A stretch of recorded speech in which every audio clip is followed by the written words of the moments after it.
Good evening. This is CTV News for Tuesday, December 9th. I'm Patricia Vallone. Thank you for joining us tonight. Well, a man who robbed 3 University of Maryland students and then fell asleep in their dorm room is sentenced to 3 decades in prison. 34-year-old Senyehu Negusi was convicted on 3 counts of first-degree burglary. On February 7th, Negusi went to Centerville Hall in College Park and stole a credit card along with $260 in cash. 5 days later, he went to another dorm and stole from a second victim before going to another room where a student found Negusi sleeping on a pile of clothes. His criminal history goes back about 15 years. This was his 17th conviction, his 41st arrest.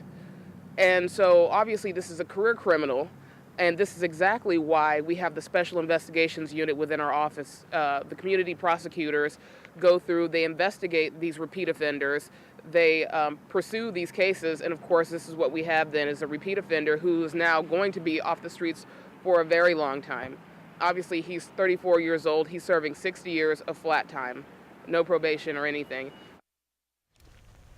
Meantime, 46-year-old Melvin King of Washington, D.C. is sentenced to 25 years in prison after pleading guilty yesterday to armed robbery. In April, King robbed an Upper Marlboro Bank of America with a handgun. Several anonymous tips led to King's arrest.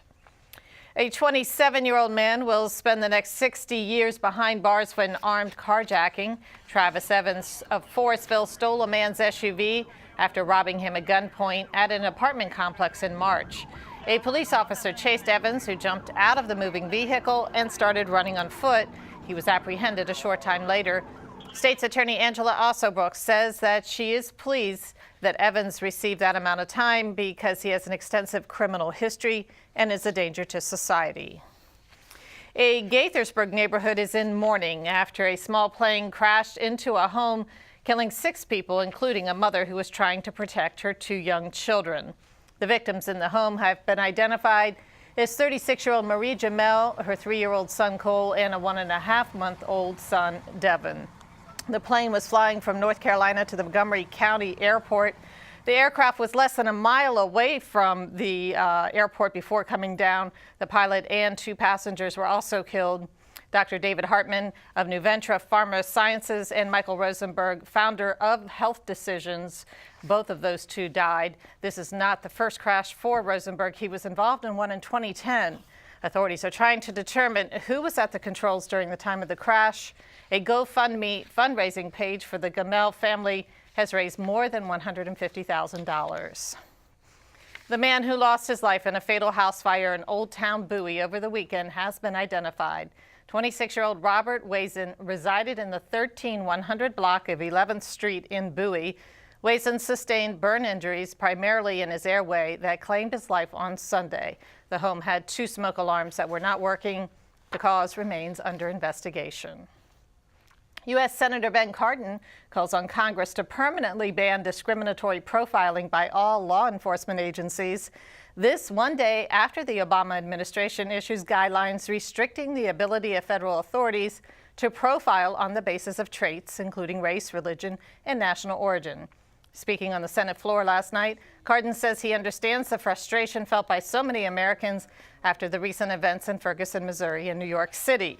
But he says the Attorney General should have gone further and is urging colleagues to pass legislation that will hold police accountable. For the first time, we now have specific guidelines against profiling, but it only applies to the federal agencies. We need to act because only we can make it apply not just to the federal, but the federal, the state, the local auxiliaries. We can close all loopholes so that we do not allow profiling to take place in America as we should. And we can give The Department of Justice guidelines will also require federal agencies to provide training and to collect data on complaints. Officials say the policy, 5 years in the making, was not drafted in response to the recent high-profile cases. Nonetheless, they are being released amid an ongoing national conversation about standards for police use of force. And you are watching CTV News. I'm Patricia Vallone.